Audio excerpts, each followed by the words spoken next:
So hi guys, in this video going to discuss about software course నేర్చుకున్న వెంటనే job వస్తుందా, ఒక point గురించి మనం మాట్లాడుకుందాం.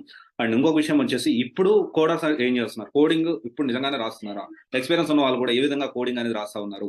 సో ఈ రెండు విషయాలు మనం మాట్లాడుకుందాం గైస్. సో చాలా మంది ఏంటి అంటే సాఫ్ట్వేర్ నేర్చుకున్న వెంటనే జాబ్ వచ్చేసేయాలి అనుకుంటారు. మీరు కోర్స్ నేర్చుకున్న వెంటనే కాదు, మీరు కోర్స్ లో పర్ఫెక్ట్ అయిన వెంటనే మీకు మీకు కీప్ ఆన్ ట్రైన్ చేయాలి. మీరు కోర్స్ నేర్చుకొని దాన్ని నేర్చుకోవడం ఒకటే కాదు, దాన్ని ప్రాక్టీస్ చేయాలి, దాన్ని జాబ్ ఎలా తెచ్చుకోవాలి, పోర్ట్ఫోలియో రెడీ చేసుకోవాలి. ఇప్పుడు బ్యాక్‌డోర్ ప్రాక్సీ లేదురా బాబు, సొంతంగానే క్రియేట్ చేయండి, సొంతంగానే మీరు జాబ్ తెచ్చుకోవాలి, సొంతంగా ప్రిపేర్ అయితేనే మీకు జాబ్ వస్తది అంటుంటే, ఈ రోజు కూడా కొంతమంది నాకు బ్యాక్‌డోర్‌లో కావాలి సార్, నాకు ప్రాక్సీలో కావాలి సార్ అని అడుగుతా ఉన్నారు. సో ఇక్కడ మీ ఇమాజినేషన్ వదిలేయండి. మీరు సబ్జెక్ట్ నేర్చుకోకుండా ప్రెజెంట్ జాబ్ రావడం అనేది కష్టము. ఒకవేళ ఆల్టర్‌నేటివ్స్ ఉన్నాయా అంటే కొన్ని ఉన్నాయి ఆల్టర్‌నేటివ్స్.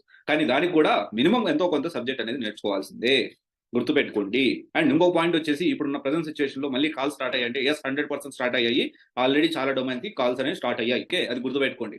అండ్ తర్వాత విషయం వచ్చేసి ఏంటి అంటే, కోర్స్ నేర్చుకున్న తర్వాత మన పోర్ట్‌ఫోలియో రెడీ చేసుకొని రెజ్యూమ్ ఎలా క్రియేట్ చేసుకోవాలి, రెజ్యూమ్ క్రియేట్ చేసుకున్న తర్వాత ఇంటర్వ్యూ ఎలా ప్రిపేర్ అవ్వాలి, ఇంటర్వ్యూ అనేది ఆఫ్‌లైన్‌లో ఉంటుంది. ఇప్పుడు కమ్యూనికేషన్ ఎలా మేనేజ్ చేయాలి, ఇవన్నీ కూడా లెక్కలోకి వస్తాయి. మీరు కోర్స్ అంటే నేను ఒక ఆయన ఏదో క్లాస్ చెప్పాడు, ఇంకో దగ్గర కోర్స్ జాయిన్ అయ్యారు, క్లాస్ విన్నారు, క్లాస్ విన్నట్టు మక్కికి మక్కి ప్రాక్టీస్ చేశారు, నాకు బాగా వచ్చేసింది అని మాత్రం అనుకోకండి.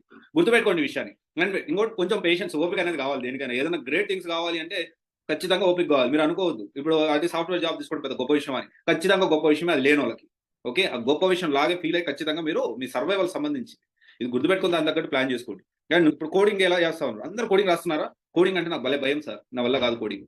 గుర్తుపెట్టుకోండి, ప్రెజెంట్ ఉన్న సిచ్యువేషన్ లో అందరు కోడర్స్ కూడా మెయిన్ గా సాఫ్ట్వేర్ కోడింగ్ రావాలి అని కాదు, సాఫ్ట్వేర్ కోడ్ అనేది ఎక్కడి నుంచి గ్రాప్ చేసుకోవాలి ఇక్కడ ఇంపార్టెంట్. అండ్ బగ్స్ వచ్చినప్పుడు అది తీసుకొచ్చి మనం అక్కడి నుంచో తీసుకొచ్చి దాన్ని ఇంప్లిమెంట్ చేయడం ఇక్కడ చాలా ఇంపార్టెంట్. ఎక్కడ ఇంప్లిమెంట్ చేస్తున్నారు, ఎలా ఇంప్లిమెంట్ చేస్తున్నారు, ఆ ఇంప్లిమెంట్ చేసే ఆ కోడ్ ని తీసుకొచ్చి ఇక్కడ ఇంప్లిమెంట్ చేసేటప్పుడు కాపీ పేస్ట్ చేస్తున్నారు అందరూ కూడా. 90% కోడర్స్ కాపీ పేస్ట్ ప్రెజెంట్ జరుగుతా ఉంది. ఎందుకంటే అంత అవసరం లేదు, ఇప్పుడు ఆల్రెడీ ఎవ్రీథింగ్ ఇస్ రెడీమేడ్ గా దొరుకుతుంది. మనం ఇక్కడ ఏంటి అంటే ఆ కోడ్ ని తీసుకొచ్చి మనం దాన్ని ఎగ్జిక్యూట్ చేసేటప్పుడు ప్రాబ్లమ్స్ అదే బగ్స్ ఏం రాకుండా చూసుకోవాలి. ఎక్కడ ప్రాబ్లం వస్తుంది, ఎక్కడ ఎందుకని రన్ అవ్వట్లేదు ఆ కోడ్ అనేది, అక్కడి నుంచి తీసుకొచ్చినప్పుడు ఎక్కడ ప్రాబ్లం వచ్చింది, ఇంతవరకు మనం పర్ఫెక్ట్ గా తెలుసుకోగలిగితే చాలు. అండ్ కోడ్ ఎక్కడి నుంచి తీసుకోవాలి ఏంటి అని తెలుసుకుంటే చాలు.